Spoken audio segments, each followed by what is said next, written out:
성령 충만 이후의 응답, 유일성이라는 제목으로 말씀 증가하겠습니다. 저와 여러분이 성령 충만 좀 잘 이해를 하셔야 됩니다. 정말 성령 충만이 언제 임한지를 저와 여러분이 꼭 마음에 좀 담으셔야 됩니다. 우리가 전도를 하면 성령 충만 임한다는 말도 맞지만요, 진짜 다윗에게 임한 성령 충만을 보면은 어떻게 하나님이 역사한지를 우리가 확인할 수가 있습니다. 우리는 복음을 먼저 알아야겠죠. 예수가 십자가에서 죽으시고 부활해서 우리의 그리스도가 되셨다는 그 사실을 저와 여러분이 안다면은 구원받은 자가 분명합니다. 근데 우리에게는 하나님 주신 중요한 사명이 있습니다. 그게 전도와 선교죠. 모든 민족으로 가서 제자 삼으라 그랬고 땅까지 이런 내 증인이 되라고 했습니다. 그건 우리에게 주신 어떤 창조 원리며 또한 사명입니다. 근데 이 사명이 막연하게 들려올 때에는 사실상 우리와 별 상관이 없어 보입니다. 그러나 우리의 인생에서 우리가 해야 될, 어떤 우리가 살아야 될 우리의 삶들이 있지 않습니까? 특별히 직업과 사업과 내 기능과 내 미래와 내 후대와, 이것이 전도와 선교로 사실적으로 연결되어질 때, 그때 진짜 성령 충만이 임하는 겁니다. 다윗이 평소에 하나님을 찬양하고 기도하고 시를 적었습니다. 이런 다윗이, 이 언약을 가지고 있는 다윗에게 사무엘이 찾아왔습니다. 네가 왕이 될 것이다. 다윗은 비록 어린 나이였지만 자기가 대선지자였던 사무엘을 통해서 하나님을 사랑했던 이 다윗에게 이 기름을 부어서 왕이 된다고 하는 그 언약을 잡았을 때에, 그냥 왕이 아니지 않습니까? 이 다윗이 왕이 된 이후에 언약궤를 모셨거든요. 그것 때문에 자기의 옷이 다 흘러내리는 것을 느끼지 못할 만큼 기뻐서 춤을 췄던 인물이 다윗입니다. 그리고 평생의 소원이 성전 건축이었습니다. 하나님께서 다윗이 그 손에 피를 많이 묻혀서 결국은 솔로몬이 짓도록 만들었지만 그 모든 준비를 다윗이 했습니다. 그것은 그 마음에 담았기 때문에 가능한 것이거든요. 그래서 그냥 왕이 되는 것이 아니라 이 언약궤를 담고 성전을 건축하는 그러한 왕이 되겠다. 분명한 비전이 사실 다윗에게 담겨질 그때에 사무엘상 16장 13절에 그 말씀이 나오죠. 여호와의 신에 크게 감동되니라. 그때 여호와의 신에 감동되는 겁니다. 저와 여러분도 마찬가지입니다. 우리가 복음을 안다 이런 정도의 수준이 아니고요. 우리가 전도와 선교를 위해서 살아야겠다 이런 수준이 아니라, 이것이 나의 전도, 나의 선교가 되어질 때, 그것이 구체화되어질 때에, 그게 미래에 청사진 그림이 나오기 시작할 때, 그때 사실은 성령의 충만이 임하는 겁니다. 그 위에 다윗은 큰 응답을 받았죠. 사울왕이 악신이 들렸을 때에 이 다윗이 수금을 탐으로 이 악신이 쫓겨나는 장면이 사무엘상 16장 26절에 나옵니다. 그것이 첫 번째 응답입니다. 저와 여러분도 하나님의 계획을 알고 성령 충만을 누리기 시작하면 그때부터 오는 첫 번째 응답이 하나님의 나라가 임해요. 말 그대로 귀신의 권세가 꺾입니다. 말 그대로 우리 주의 천군 천사들이 동원되어집니다. 저와 여러분을 통해서 하나님 나라가 임해보기 시작하는 겁니다. 자, 이러면서 오늘 본문을 보셔야 됩니다. 이러한 다윗에게 주시는 두 번째 응답입니다. 그것이 뭡니까? 유일성의 응답입니다. 자, 1번 보겠습니다. 이스라엘 군대를 모욕하는 골리앗입니다. 이스라엘과 블레셋이 지금 전쟁으로 이제 대치해 있는 상황입니다. 성경에는 이 블레셋 사람은 이쪽 산, 이스라엘은 저쪽 산에 있고 그 사이에 골짜기가 있었다고 나와 있습니다. 이때 당시 전쟁의 한 장면이죠. 다 진을 치고 있는데 이 군대 사이에는, 이스라엘과 블레셋의 이 군대 사이에는 골짜기가 있는 거예요. 그러니까 누구 하나 쉽게 먼저 전쟁을 이제 걸어오기가 쉽지 않은 겁니다. 왜냐하면은 선두로 나간 불리한 상황입니다. 이런 상황에 지금 처해져 있는 거예요. 그때에 골리앗이라는 인물이 나와 있습니다. 이 골리앗이 얼마큼 대단했냐니까 그 키가 6규빗 한 뼘이라고 나옵니다. 한 규빗이 45cm거든요. 그리고 한 뼘이 13cm입니다. 그럼 6규빗 한 뼘은 몇 cm겠습니까? 예, 2m 83 정확하게 얘기하면요. 거의 3m에 가까운 말 그대로 거인이에요. 거인은 좀 둔할 것 같은데 이 골리앗은 둔하지 않았는가 봅니다. 그리고 그 창이 그 창날이 600세겔이라고 나와 있습니다. 이 창날요 날. 이 쇠가 600세겔. 600세겔이면은 7kg거든요. 그러니까 이 날만 해도 창날만 해도 7kg입니다. 아령 들어갔지 않습니까? 5kg짜리, 7kg짜리. 창이 7kg가 아니고 창날이요. 그러니까 이게 얼마큼 이 거인이 얼마큼 힘이 셌고 얼마나 큰 장군인지 우리는 알 수가 있죠. 근데 뭐라고 했냐니까 1대1로 싸우자는 거예요. 이 1대1로 싸워가지고 전제의 승부를 거는 것은 사실은 이제 그 헬라 시대 때 있었던 일이지 이때 당시에는 사실 있었던 일은 아닙니다. 그런데 이제 이 1대1로 싸우자 막 이렇게 이제 전쟁을 걸 때는 이유가 있었죠. 왜 그러냐니까 육신적으로 봤을 때는 지금 경계에 골짜기가 있어요. 그래서 사실은 먼저 이렇게 쳐들어온 쪽이 불리하게 돼 있어요. 그렇기 때문에 차라리 비슷하니까 우리 1대1로 붙자 이래 나온 것도 있고요. 또한 이 골리앗이 너무 이렇게 이 거대한 장군이다 보니까 자기가 싸워가지고 질 거라는 생각을 안 한 겁니다. 골리앗은요. 자신감이 만만한 것이죠. 그러면서 성경은 뭐라고 나옵니까? 사무엘상 17장 10절에 오늘 이스라엘 군대를 모욕했다고 나옵니다. 말 그대로 이 이스라엘 군대란 말은 다르게 표현하면 하나님의 군대거든요. 그러니까 이 지금 골리앗이 하나님을 모욕한 상황입니다. 진짜 이유는 하나님을 모욕하는 거고요. 육신적으로 이유는 우리가 지금 싸우면은 막상 하니까 차라리 1대1로 붙어가지고 싸움을 정하자는 거예요. 누가 승자가 되고 누가 패자가 되는 것을 정하자는 겁니다. 그러면서 자기는 분명히 싸워서 이길 자신이 있거든요. 그러면서 본인은 그냥 이스라엘 군대를 놓겠지만 사실은 하나님을 모욕한 얘기를 하고 있는 중입니다. 사무엘상 17장 11절에 보니까요. 이스라엘은 크게 놀라고 두려워했다. 이렇게 나와 있습니다. 저와 여러분들이 이런 상황들이 사실적으로 우리 가운데도 많이 일어납니다. 우리는 생각지도 않은 문제들을요. 들이닥칠 때 있거든요. 그게 경제 문제든지 가정 문제든지 건강 문제든지 또 자녀 문제든지 의외의 문제들이 들이닥칩니다. 이때 이것을 갱신의 기회 또한 응답의 기회로 삼는 사람이 있고요. 반대로 두려움과 걱정과 꼭 해결해야 되는 사건으로 보는 사람도 있습니다. 저와 여러분이 왜 이런 차이가 나는지를 알아야 돼요. 동일한 문제라니까요. 그럼 불신자한 신자한테 동일한 문제가 들어졌는데 어떤 사람에게는 기회고 어떤 사람에게는 고통이거든요. 그것이요. 가진 자와 가지지 못한 자의 차이입니다. 경제에 큰 위기가 오면요.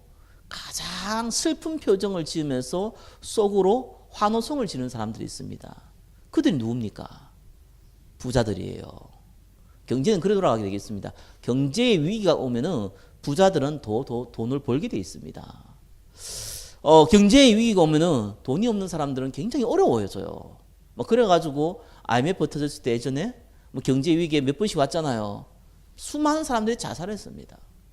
반대로요, 이 100억대 자산가, 1000억대 자산가는요, 갑자기 또 수직으로 상승했습니다. 그게 가진 자와 못 가진 자의 차이거든요.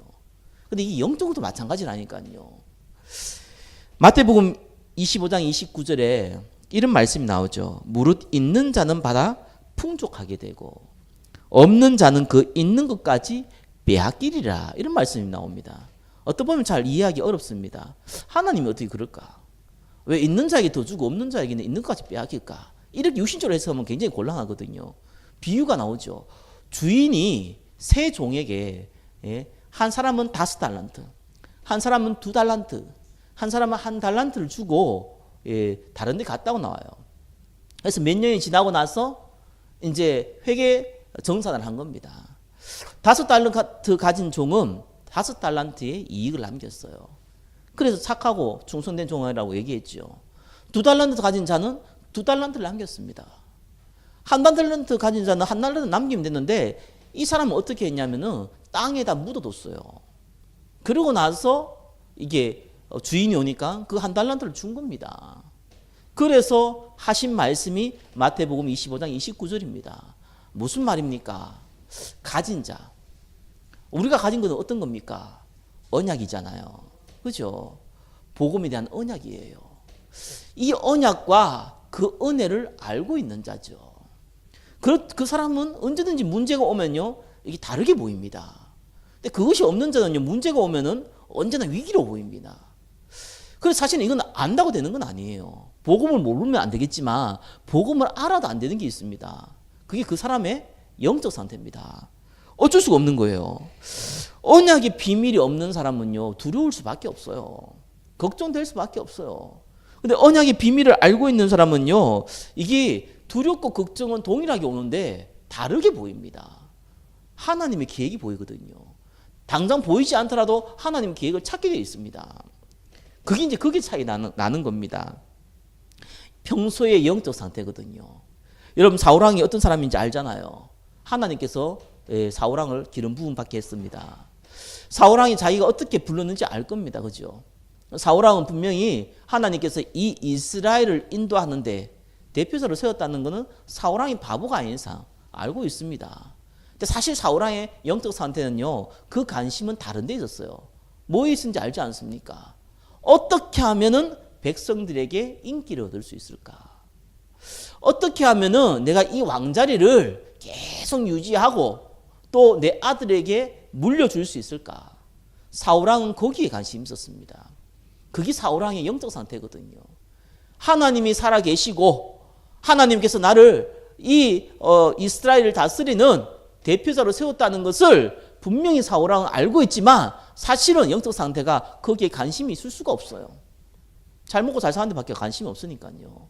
어떻게 하면은 내가 인기를 얻고 내가 모욕을 당하지 않고, 사무엘이 왔을 때에도 사무엘에게 내가 하나님께 버림받아도 사무엘 당신 나한테 기도해가지고 백성들이 나를 보고 대선지자 사무엘을 축복하는 그런 왕으로 보이기를 원한다고 사울왕이 직접 고백했습니다. 사울왕은 그게 관심이 있었거든요. 여러분 잘 알다시피 사울왕은요, 귀신 들렸습니다. 결국은 사울왕은요, 이런 전쟁 앞에서 두렵고 떨 수밖에 없는 거예요. 상황이 그런 겁니다. 저와 여러분이 잘 기억하셔야 됩니다.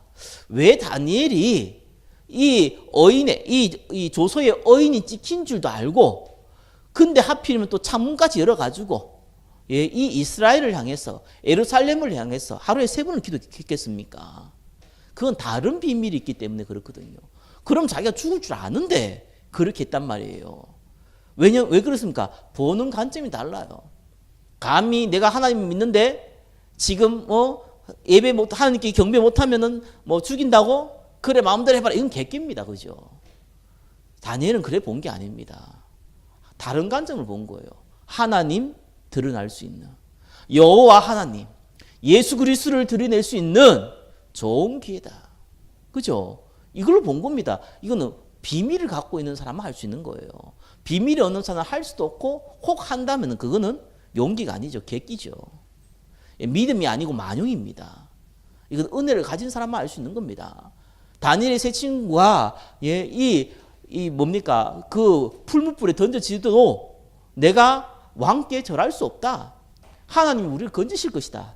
그리 아니하실지라도 우리는 왕께 절할 이유가 없다. 아예 그런 말을 꺼내지도 말라. 그렇게 얘기했습니다. 그거는 만용이 아닙니다. 그거는 객기가 아니거든요. 그건 그 사람이 진짜 믿음이에요.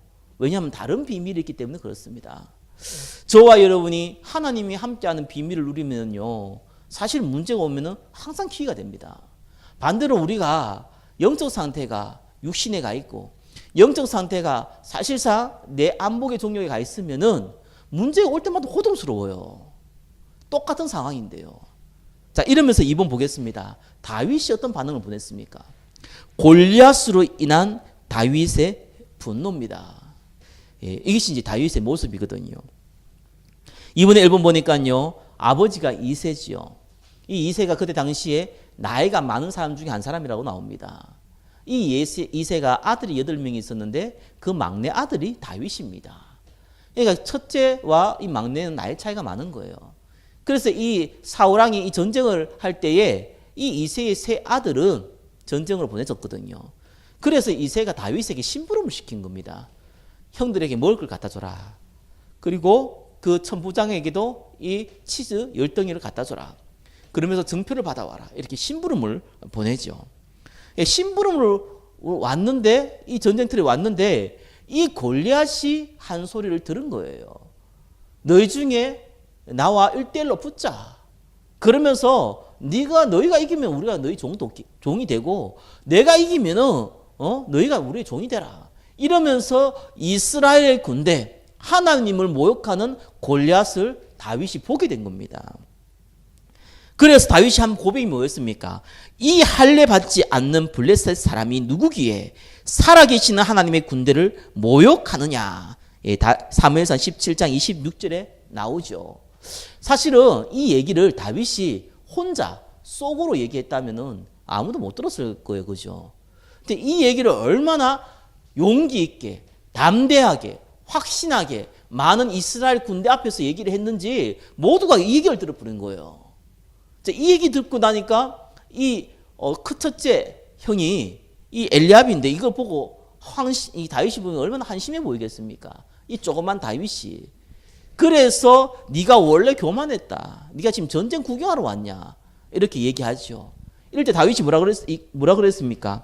2번에 3번요. 분노의 정당성을 큰형 엘리압에게 말했습니다. 내가 어찌 이유가 없으리까? 예. 은혜 가운데 있었던 다윗은요. 또 다윗은 평상시에 하나님과 함께 있는 비밀을 누리고 있었죠. 그러면서 다윗은 자기가 왕이 될 것을 알고 있었어요. 그냥 왕이 아니라 성전을 건축하고 이 언약궤를 모시고 하나님을 경배하는 왕이 될 거라는 것을 자기는 일단 비전으로 잡혀 있습니다. 확실한 비전이죠. 예. 그러면서 성령 충만 받았거든요. 그리고 다윗은 큰 능력은 아니지만 돌 던지는 또 능력도 있었어요. 사람들이 다윗이 물맷돌을 잘 던졌다 그러는데 이 원래 이스라엘 사람 대부분 사람들이 유목민입니다. 이때 당시에는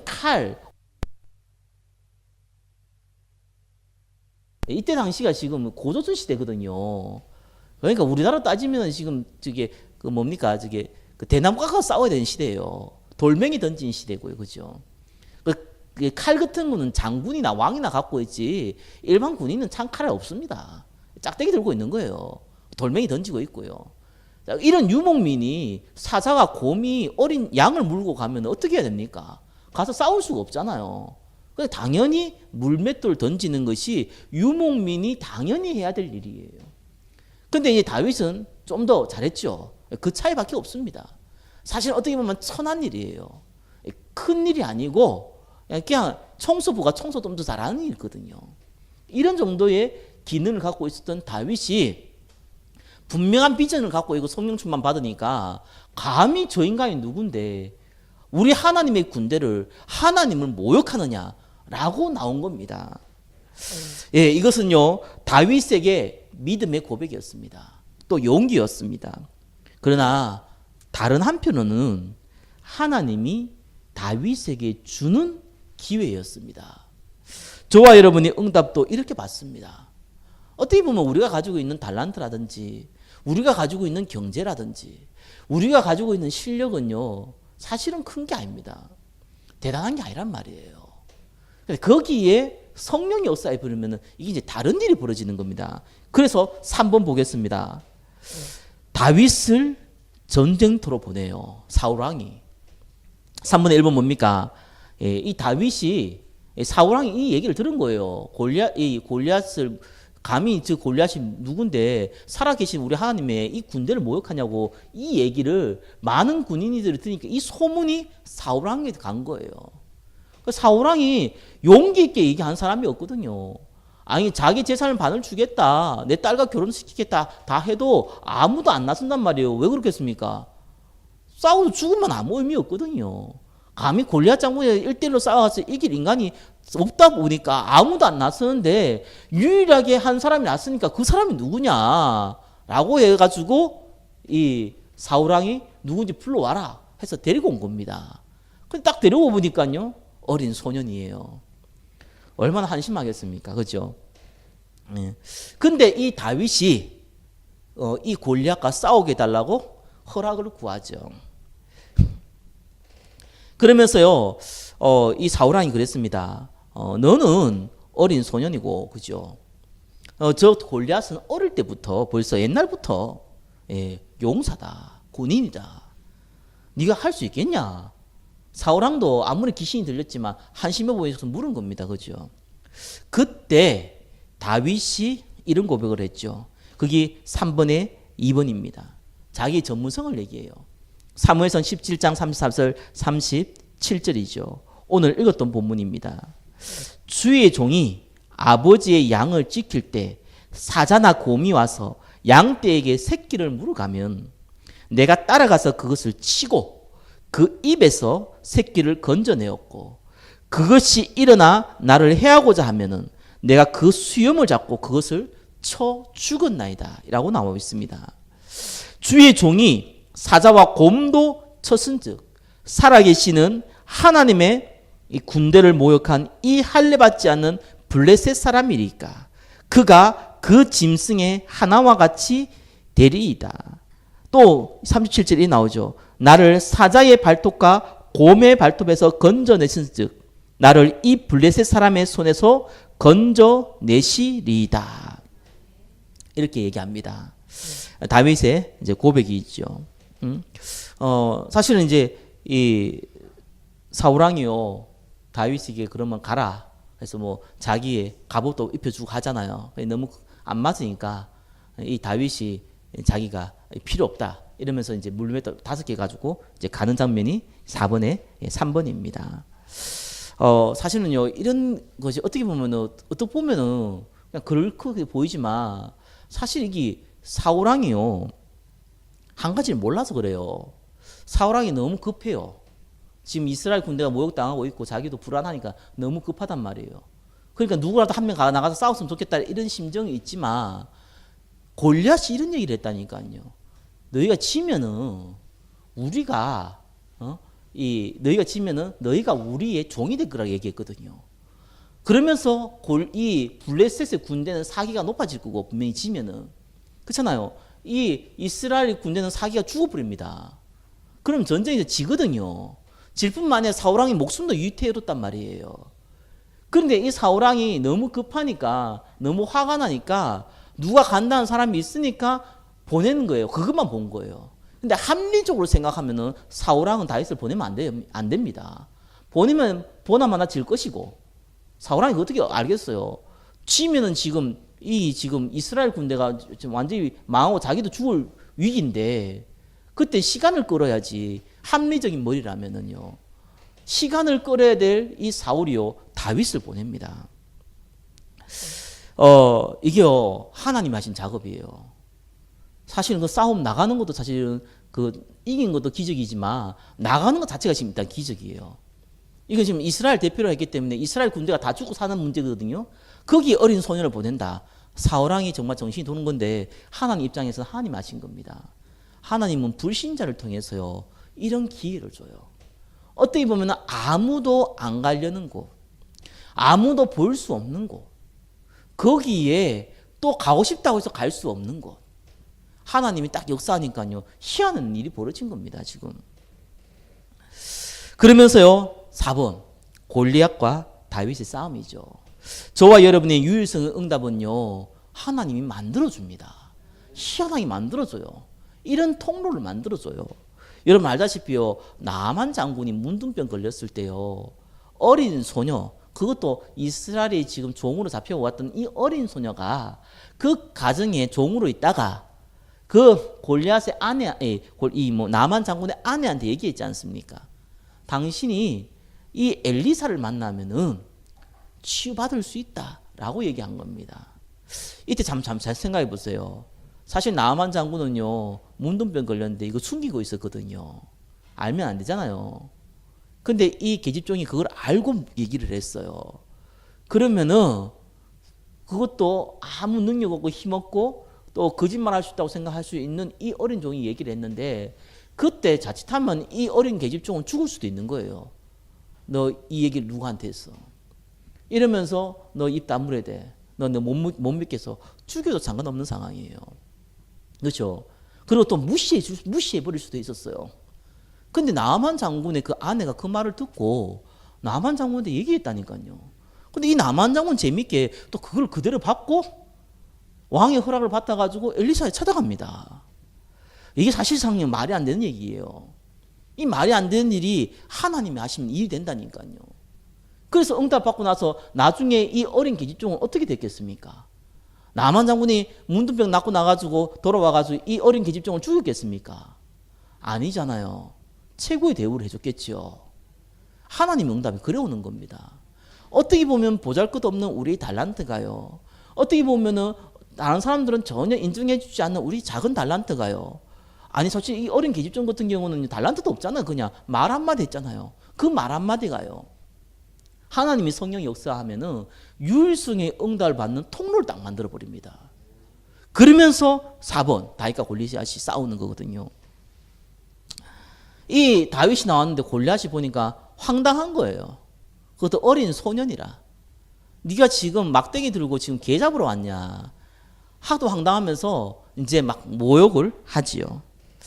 이러면서 그의 신들의 이름으로 이 블레셋이 섬기는 신들의 이름으로 막 저주를 하고 내가 너를 죽여가지고 너희 살을 공중의 새들과 들짐승에 주겠다. 막 이러면서 화를 내면서 이제 골리앗이 다가옵니다. 그럼 4번의 2번 뭡니까? 예, 믿음의 고백을 하지요. 너는 칼과 창과 단창으로 내게 나아오거니와 나는 만군의 여호와의 이름 곧 내가 모욕하는 이스라엘 군대의 하나님의 이름으로 내게 나아가노라. 오늘 여호와께서 너를 내 손에 넘기시리니 내가 너를 쳐서 내 목을 베고 블레셋 군대의 시체를 오늘 공중의 새와 땅의 들짐승에게 주어 온 땅으로 이스라엘에 하나님이 계신 줄 알게 하겠고 또 여호와의 구원하심이 칼과 창에 있지 아니함을 이 무리에게 알게 하리라. 전쟁은 여호와께 속한 것인즉 그가 너희를 우리 손에 넘기시리라. 자, 믿음의 고백을 하죠. 자, 이러면서 3번 뭡니까? 이 물맷돌 하나 가지고 골리앗의 이 말을 정확하게 맞추어서 죽입니다. 사실은 이거는 실력만으로는 할 수 없는 일입니다. 이 곰하고 사자 잡는 거하고요, 골리앗 잡는 건 조금 다릅니다. 이 다윗이 고백을 사실은 좀 반대로 했어요. 어떤 믿음의 고백을 했지만서도 이 할례 받지 않는 이 하나님을 모욕하는 이 골리앗을 내가 죽이겠다 이렇게 얘기했지만 앞에 뭐라고 그랬습니까? 내가 곰과 사자도 쳐 죽였다 그랬거든요. 곰과 사자와 골리앗은 다릅니다. 그죠? 예, 골리앗은 장군이고요.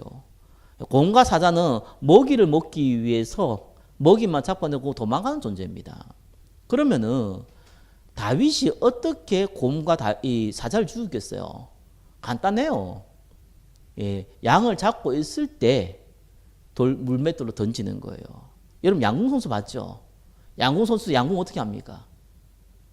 이게 이 양궁 맞추는 대로 왔다 갔다 하면서 그때 이 화살을 던집니까? 아니잖아요. 고정돼 있어요. 예, 물맷돌 던지는 사람들도 마찬가지로 고정돼 있어요. 움직인 걸 맞추는 게 아니에요. 고정돼 있어요. 예, 움직인 거 맞출 수 있어도 정확하게 이 말 맞출 수 있다는 것은 그건 실력 가지고 안 됩니다. 실력이 없는 게 아니라 실력 가지고는 안 돼요. 그리고 두 번의 기회가 없어요. 사실은 물맷돌 5개 들고 있지만 이 5개 가지고 맞추겠다고 생각했지만 두 번의 기회가 안 와요. 왜냐하면은 가만히 있는 존재가 아니잖아요. 창을 들고 달려오는 존재입니다. 그리고 온몸에 갑옷을 입었고 이마 중앙에만 비어 있었던 겁니다. 이 다윗이 이 물맷돌 던져가지고 조금만 0.1cm만으로 비껴 나가 버리면은 골리앗이 안 죽어요. 그럼 골리앗이 어떻게 하겠습니까?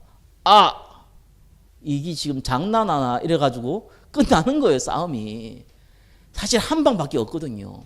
그것도 급소에 때려야 되는 거예요. 그것도 달려오는 존재를요. 사실상은 실력으로는 불가능합니다. 다윗은 두 가지가 있었죠. 하나는 하나님이 나와 함께 하시고 나가 왕이 될 거기 때문에 이 존재를 하나님이 내한테 맡기셨다. 믿음이 있었어요. 그죠? 그리고 물맷돌 돌리는 실력도 있었어요. 자, 이 두 가지가 딱 접목하니까요. 어떤 일이 벌어집니까? 바로 정확한 응답이 오는 겁니다. 유일성 응답이 이렇게 오는 겁니다. 하나님께서 우리에게 이런 증거를 줘버리는 겁니다. 저와 여러분들은 구원받은 하나님의 백성입니다. 현장에는요, 죽어간 사람 많이 있습니다. 보이지 않습니다. 그들은 우리보다 부자이고, 그들은 우리보다 잘났고, 그들은 우리보다 더 잘 사는 것처럼 보일 수 있습니다. 그냥 속으로는 다 죽어갑니다. 이 죽어가는 사람이 우리 보고 살려달라고 구걸하지 않습니다. 여러분 전도해 보면 아시겠지만 그 사람들이 여러분 보고 와, 하나님 알고 있는 대단한 사람이구나 이렇게 얘기하는 사람은 없습니다. 그런데 그 사람이 속으로는 그렇지 않거든요. 하나님이 딱 갈급하게 만들어서 여러분에게 딱 붙이십니다. 그게 기적입니다. 그것이 정말로 응답입니다. 정의는 딱 만들어요. 여러분의 기능을 통해서, 여러분의 환경을 통해서, 여러분의 만남을 통해서요, 하나님이 당신이 아니면은 내가 살 수 없습니다 라고 할 만큼 증거 딱 줘요. 그래서 여러분들이 증인 되는 거거든요. 단순하게 이게 뭐 물맷돌 전에 골리앗 죽이듯이 우리가 갑자기 부자가 되고 이런 개념이 아닙니다. 여러분이 부자 된다고 했어요. 불신자 돌아와가지고 나도 어떻게 하면 예수님을 믿을 수 있습니까? 그렇게 안 나옵니다. 여러분보다 훨씬 더 잘 사는 사람들 많기 때문에 그런 거는 증거가 안 됩니다. 하나님 그런 증거를 주는 게 아니에요. 하나님 살아계신 증거 줘요. 근데 거기는 꼭 한 가지 조건이 있죠. 불신자가 보는, 믿음 없는 신자가 보는지 간에 위기의 상을 딱 만든다는 사실과, 은혜 가운데 있는 사람은 그것이 위기로 안 보인다는 사실과, 그리고 유일성의 응답을 받을 수밖에 없는 이상하게 환경을 하나님 만드신다는 것과, 그리고 그 증거를 주신다는 겁니다. 그래서 응답받은 사람의 특징은요, 할 말이 없어요. 하나님이 하셨구나. 이게 이제 이 전도자의 고백이거든요. 하나님이 하셨구나. 그죠? 빌립에게 하나님께서 직접 성령으로 얘기했잖아요. 이디오피아 내시한테 가라고. 그죠? 그래가지고 증거 주는 겁니다. 저와 여러분에게는 누구도 흉내내지 못하는 유일성의 응답을 주십니다. 반드시 하나님께서 세계보고 말하는 전도와 선교라는 것을 내 인생과 접목시켜서 분명한 비전을 잡고 있을 때 하나님의 나라가 임하고 전무후무한 응답을 줄 때 하나님이 증인으로 딱 삼는 겁니다. 그 응답 가운데 저와 여러분이 인도받기를 예수 그리스도의 이름으로 축원합니다. 기도하겠습니다. 유일성의 응답을 허락하신 주님, 오직 예수, 오직 하나님 나라, 오직 성령과 증인의 축복을 누릴 수 있도록 우리에게 은혜를 베풀어 주옵소서. 살아계신 예수 그리스도 이름으로 기도드립니다. 아멘.